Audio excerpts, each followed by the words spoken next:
জিয়া সাহেবের সাথে একটা সম্পর্ক হয়ে গেল। জিয়া সাহেবকে তখন আমি বলি নাই যে কর্নেল আমার চৌধুরী সাহেবের সাথে আমার আলোচনা অলরেডি 2 মাস আগের থেকেই চলছে।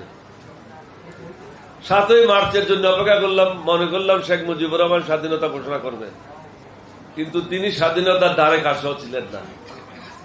তিনি চেয়েছিলেন পাকিস্তানের প্রধানমন্ত্রী হওয়ার জন্য, বাংলাদেশের না। তিনি স্বাধীন বাংলাদেশ চায় নাই, এটাই হলো বাস্তবতা। এটা আমি পরে বলবো আপনাদেরকে। জিয়াউর রহমান সাহেবের সাথে আস্তে আস্তে আস্তে আস্তে আরো খোলাখুলি ভাবে আলাপ শুরু করলাম। একদিন আমি জঞ্জুয়া সাহেবকে বললাম, আমি তো ভালো করে কোয়ার্টার মাস্টারের কাজগুলি বুঝি না, আপনি আমাকে একটু বুঝিয়ে দিতে হবে। বলছে আমার কি এটা সময় আছে নাকি এটা বুঝিয়ে দেওয়ার জন্য? তুমি জিয়ার কাছে যাও। আমার তো উদ্দেশ্য ছিল জিয়া সাহেবের কাছে যাওয়া।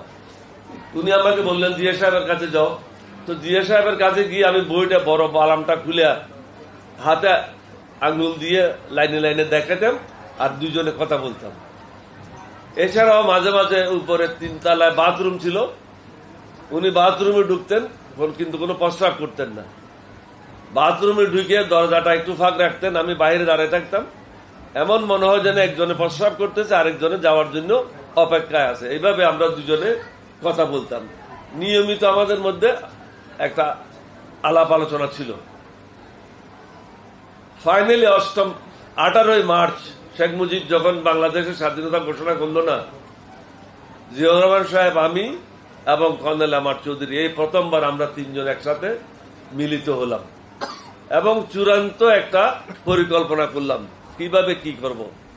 ইস্ট বেঙ্গল রেজিমেন্টের দায়িত্ব দেওয়া হলো, তারা 20 বেলুচ রেজিমেন্টকে দমন করবে আর আমরা যে কোনো অবস্থার জন্য 8ম বেঙ্গল রেজিমেন্ট প্রস্তুত থাকব।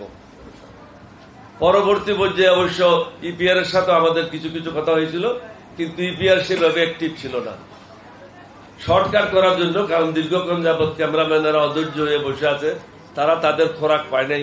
তারা আসছিল অ্যাকচুয়ালি মুক্তিযুদ্ধের গল্প শোনার জন্য, সেটা পায় নাই। আপনারা কয়েক কোথায় ছিলেন পোস্টিং, ওইটাই তারা শুনেছে। ফাইনাল কথাগুলিতে আসি। 25শে মার্চ এর আগে কিন্তু প্রায় প্রত্যেক ঘরে ঘরে বাংলাদেশের পতাকা উত্তোলন হয়েছিল। তখন বুঝলাম জনগণ আমাদের থেকে আরো অগ্রগামী, তাহলে আমাদের বুঝতে অসুবিধা ছিল না। এখন যদি আমরা বিদ্রোহ করি, আমরা একা থাকবো না। 24 তারিখে তৎকালীন মেজর খালেদ মোশাররফ তিনি আসছিলেন চট্টগ্রামে। তিনি পাকিস্তান থেকে আসছিলেন, তার গাড়ি আসছিল বাই শিপে। ওই গাড়ি কালেকশন করার জন্য তিনি আসছিলেন। আসার পথে তিনি 8ম বেঙ্গল রেজিমেন্টে আসেন। আমার সাথে এবং তৎকালীন মেজর জিয়ার সাথে একান্ত বৈঠক হয়। খালেদ মোশাররফ সাহেবকে আমরা বলে দিয়েছিলাম যে আমরা বিদ্রোহ করছি, আপনি 4 বেঙ্গলে যান এবং প্রস্তুতি গ্রহণ করেন, বিদ্রোহ আমরা করবই। যেদিন আমরা বিদ্রোহ করব, 25 তারিখ বিদ্রোহ হওয়ার কথা, ওই দিন সবাইকে, প্রত্যেকটা অফিসারকে আলাদা আলাদা গ্রুপ করে জঞ্জুয়া সাহেব বিভিন্ন জায়গায় পাঠিয়ে দিলেন। আমি শর্টকাট করতেছি, এখানে আরো অনেকগুলি কথা আছে, ট্রেনের কথা আছে, এগুলি সময় নষ্ট হবে। জঞ্জুয়া সাহেব সবাইকে পৃথক করে বিভিন্ন জায়গায় দায়িত্ব দিয়ে পাঠিয়ে দিলেন। তখন আমার মনে হলো যেন আজকে রাত্রে এই ঘটনাটা ঘটবে, সবাইকে পৃথক পৃথক জায়গায় হত্যা করার জন্য এই ব্যবস্থাটা করা হচ্ছে। কিছুক্ষণ আগে ব্রিগেডিয়ার জেনারেল সাদেক বলছিলেন, জঞ্জুয়া সাহেব বললেন এবার আমরা নতুন ধরনের একটা বক্সিং কম্পিটিশন করব। সবসময় তো বক্সিং কম্পিটিশন উপরে হয়, এবার মাটির নিচে হবে।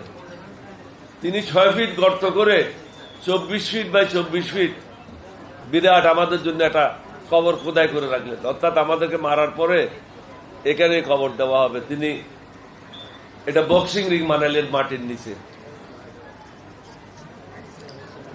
25 তারিখ রাত্রে যখন বিভিন্ন জায়গায় সবাই চলে গেল, আমি নিজেই কোয়ার্টার মাস্টার হিসেবে আমার দায়িত্ব, আমার তো কোনো ট্রুপস নাই, আমি নিজে গিয়ে ডিউটি অফিসার দায়িত্ব নিলাম।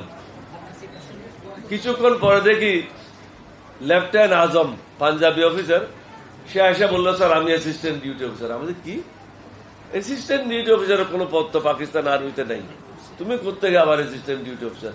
তখন বুঝে গেলাম ও আমাকে মারার জন্য ওকে ব্যবস্থা করা হয়েছে। ঠিক আছে, আমি ওকে খুব একটা সুন্দরভাবে বসতে দিলাম।